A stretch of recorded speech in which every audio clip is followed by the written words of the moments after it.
জয় বর্ণাশ্রিত বিন্দু মনি and you're watching youth production YouTube channel. এবং আজকের এই ভিডিওতে টু দা পয়েন্ট আমি জাস্ট তিনটে আলোচনা করব, এবং এই তিনটে আলোচনা যাদের দরকার তাদের আশা করছি এখানে কিন্তু সব তোমরা প্রশ্নের উত্তর পেয়ে যাবে।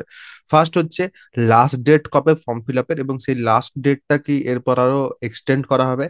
দ্বিতীয় নাম্বার হচ্ছে র্যাঙ্ক কার্ড কবে পাবলিশ হবে তারপর, এবং র্যাঙ্ক কার্ড নিয়ে একটু আমি সামান্য কথা বলবো, সেখানে যাদের প্রশ্ন আছে সেই বিষয়ক তাদের আশা করছি উত্তর দিতে পারবো।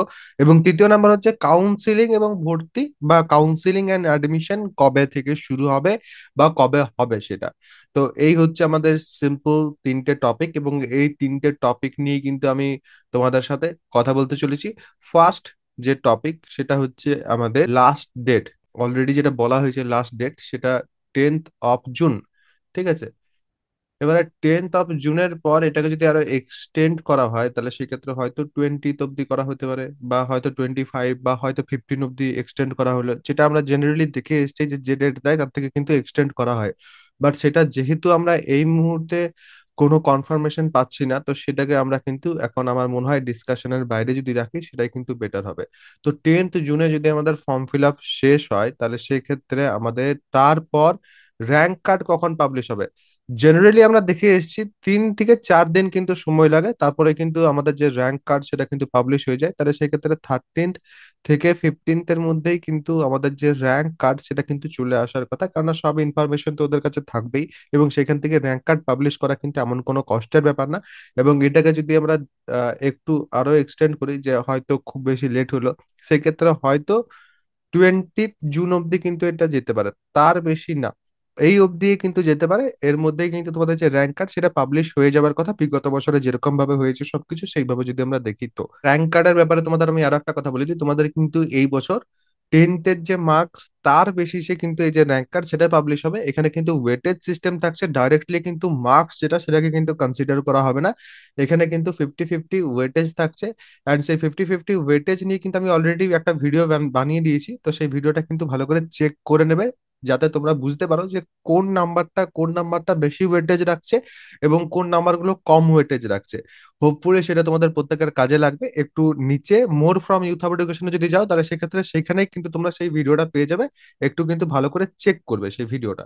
এরপর যদি 20 জুনের কাছাকাছি তোমাদের মেরিট লিস্ট বা র্যাঙ্ক স্ট্যাটাস, এখানে তোমরা দেখতে পাবে তোমাদের এই যে র্যাঙ্ক স্ট্যাটাস আছে সেখানে কিন্তু তোমাদের চলে আসবে তোমাদের যে র্যাঙ্ক সেটা। তারপর তোমাদের কি করতে হবে, তারপর 25 থেকে তোমরা ধরে নাও যে তোমাদের জুলাইয়ের হয়তো 5 তারিখ বা 5 to 7 জুলাই কি করবে, তোমাদের হয়তো চয়েস ফিল আপ করার সময় দেওয়া হবে। সেই সময়টাতে কিন্তু তোমাদের চয়েস ফিল আপ করতে হবে। চয়েস ফিল আপ তোমরা তোমাদের যে র্যাঙ্ক আসবে সেই র্যাঙ্কের ভিত্তিতে কিন্তু তোমরা চয়েস ফিল আপ করবে। এখন যদি তোমরা ভাবো যে আমার দাদা এত পার্সেন্ট মার্কস আছে, আমি চয়েস ফিল আপে কোন কোন কলেজ দেবো, সেটা কিন্তু হবে না। র্যাঙ্ক আসতে দাও, র্যাঙ্ক না এলে কিন্তু কিছুই বুঝতে পারা যাবে না। হ্যাঁ, তোমার এমন হতে পারে যে দাদা আমি ওই কলেজটাই পেতে চাইছি, শুধু এবং শুধুমাত্র আমি ওই কলেজটাই চয়েস ফিল আপের সময় দেবো। সেক্ষেত্রে তোমার তো আর কোনো কিছু এক্সট্রা করার নেই। তুমি যদি ওই কলেজটা পাও তাহলে সেক্ষেত্রে তুমি ভর্তি হতে পারবে, যদি তুমি ওই কলেজটা না পাও ভর্তি হতে পারবে না। সিম্পল ব্যাপার তোমার জন্য। তো তোমার জন্য কিন্তু সেক্ষেত্রে চয়েস ফিল আপে অত খাটাখাটুনি নেই। বাট যারা চায় যে না আমার যে র্যাঙ্ক আছে সেই র্যাঙ্কের ভিত্তিতে যেটা বেস্ট পসিবল কলেজ আমি সেই কলেজটাই পাবো, তাদের জন্য কিন্তু সেই সময় অনেক কাজ আছে। স্পেশালি যখন এই র্যাঙ্ক পাবলিশ হবে 20 তারিখ, সেইখান থেকে 20 থেকে 25 তারিখের মধ্যে কিন্তু অনেকটাই কাজ থাকে সেই সময়। আর তার আগে আমি চেষ্টা করবো তোমাদের একটা মার্কস ভার্সেস র্যাঙ্কের ভিডিও আনার, স্পেশালি যখন তোমাদের ফর্ম ফিল আপ লাস্টের দিকে থাকবে, যখন একটু আধটু ইনফরমেশন আসবে যে এই বছর কত সংখ্যক টোটাল আমাদের ফর্ম ফিল আপ হচ্ছে, সেই সময় কিন্তু একটা মার্কস ভার্সেস র্যাঙ্কের ভিডিও আনা পসিবল হবে। তো সেটা আমি অবশ্যই কিন্তু চেষ্টা করব সেই সময় এনে দেওয়ার, কারণ এখন কিন্তু সেরকম কোনো ভিডিও আনা পসিবল না। আর এটা যদি বাদ দিই, তোমরা বলবে দাদা এটা তো কম্পিটিটিভ জিনিস, তুমি ইউটিউবে যা যা দেবে সেগুলো তো প্রত্যেকেই দেখতে পাবে। সেই ক্ষেত্রে আমি তোমাদের একটা জিনিস বলে দিচ্ছি, একটা কিন্তু আমার কোর্সও আছে, সেটা হচ্ছে কাউন্সিলিং হেল্পের কোর্স।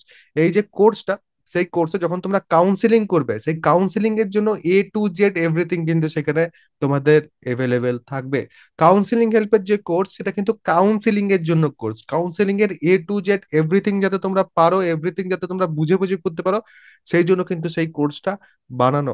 এবং এই কোর্সের মধ্যে তোমরা কিন্তু প্রথমত ব্রাঞ্চ কি করে চুজ করতে পারবে, সেটা থাকবে। তার সাথে সাথে তোমাদের কিন্তু কাট অফ অ্যানালিসিস থাকবে। অলরেডি আমি ডকুমেন্টস কিছু কিছু দিয়েছি, সেই ডকুমেন্টস গুলো তোমরা দেখে এবার ভাববে যে দাদা এগুলো ইউজ কি করে করবো। আরে এখন কিচ্ছু নেই কোর্সের মধ্যে, এখন জাস্ট দু চারটা ভিডিও দেওয়া আছে যেগুলো তোমাদের এই ফর্ম ফিল আপের সময় তোমাদের কি করতে হবে কিনা সেগুলো নিয়ে একটু আধটু আছে। আর বাকি এরপর আমি তোমাদের কিন্তু দিতে থাকবো সবকিছু, যেগুলো তোমরা কাউন্সিলিং এর সময় যে দেখবে তোমাদের হাতের মধ্যে সবকিছু কিন্তু আছে, এবং তোমরা কিন্তু নিজে থেকেই নিজেদের জন্য সবকিছু ডিসাইড করতে পারবে, যেটা বিগত বছরে প্রচুর স্টুডেন্ট কিন্তু করে এসেছে, এবং সরকারি কলেজে, ভালো ভালো সরকারি কলেজে কিন্তু অ্যাট প্রেজেন্ট তারা আছে।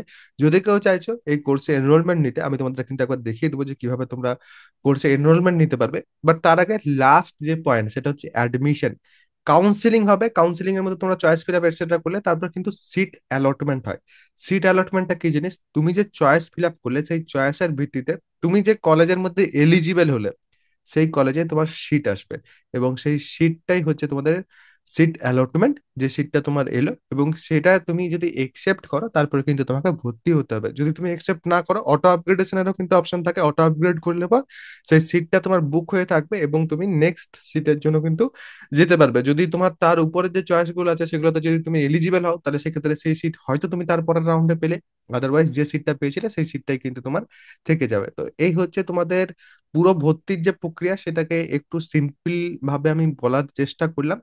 আশা করছি তোমরা অনেকেই বুঝতে পারবে অনেকটা। আর কাউন্সিলিং হেল্পের কোর্সটা কিভাবে তোমরা এনরোলমেন্ট নিতে পারবে সেটা আমি একবার তোমাদের দেখিয়ে দিচ্ছি, যাতে তোমাদের সুবিধা হয়, যারা যারা চাইছো সেখানে এনরোলমেন্ট নিতে তাদের জন্য। প্রথমে যেটা সার্চ করতে হবে সেটা হচ্ছে ইউথ হাব এডুকেশন প্লে স্টোরে যেয়ে পর, বা নিচে যে লিঙ্ক দেওয়া আছে সেই লিঙ্ক থেকে তোমরা কিন্তু এই অ্যাপটা পাবে। এই অ্যাপটা কিন্তু ইনস্টল করে নিতে হবে। যেহেতু আমার কাছে ইনস্টল করা আছে তো আমি আর ইনস্টল করছি না, আমি কিন্তু ওপেন ক্লিক করছি। ওপেন করার পর তোমাদের কিন্তু এখানে সাইন আপ করতে হবে, নিজেদের যে ডিটেলস সেগুলো প্রপারলি কিন্তু এখানে ফিল করে দেবে। ফিল করার পর তোমরা কিন্তু উপরে ব্যানারেই দেখতে পাচ্ছ এখানে ডিপ্লোমা সেকেন্ড সেমিস্টার, এবং তার সাথে সাথে জেক্সপো 2025, এবং এই ব্যানারটা তোমরা এখানে জাস্ট যদি ক্লিক করো তাহলে সেক্ষেত্রে কিন্তু তোমরা আমার কোর্সে চলে যাবে, বা এখানে পেড কোর্সের সেকশনে এলে পরেও জেক্সপো 2025 কাউন্সিলিং যেটা আছে এই কাউন্সিলিং হেল্পের জায়গাটাতে গেলে পরে তারপরে কিন্তু তোমরা এখানে কন্টেন্টে যদি আসো তাহলে সেক্ষেত্রে দেখতে পাবে সব কিছু যা যা আমি একটু আগে বললাম সব কিছু কিন্তু এখানে আছে, এবং ভিডিওস কিন্তু এরপর আসা শুরু হয়ে যাবে। এবং এখানে যেমন তোমাদের দেখতে পাচ্ছ ব্রাঞ্চ সিলেকশন, ব্রাঞ্চ সিলেকশনের ক্ষেত্রে তোমরা দেখতে পাবে যে কতগুলো ব্রাঞ্চ আমি এখানে কিন্তু কভার করছি তোমাদের জন্য। যে যে ব্রাঞ্চগুলো আজকের দিনে ইন ডিমান্ড আছে এবং স্টুডেন্টরা যেসব ব্রাঞ্চ নিয়ে জানতে চায় সেই সব ব্রাঞ্চ প্রত্যেকটাই কিন্তু এখানে আমি কভার করব, এবং এগুলো কিন্তু প্রত্যেকটা তোমাদের জন্য খুব বেশি ইউজফুল হবে। এবং তোমরা যদি কেউ নিতে চাইছো তাহলে সেক্ষেত্রে এখানে বাই নাও যেটা আছে সেখানে ক্লিক করে 399 রুপিসের মাধ্যমে কিন্তু তোমরা পেমেন্ট করার মাধ্যমে তোমরা কিন্তু ব্যাচটা জয়েন করতে পারবে, বা এই কোর্সটা যেটা সেটা কিন্তু জয়েন করতে পারবে ইজিলি। এটা কিন্তু প্রাইস হাইক হবে এরপর, তো অবশ্যই যাদের জয়েন করার আছে তারা কিন্তু আগে ভাগেই জয়েন হয়ে যাও। এবং যদি কোনো তোমাদের প্রশ্ন থাকে অবশ্যই কিন্তু সেটা কমেন্ট সেকশনে আমাকে জানাতে পারো।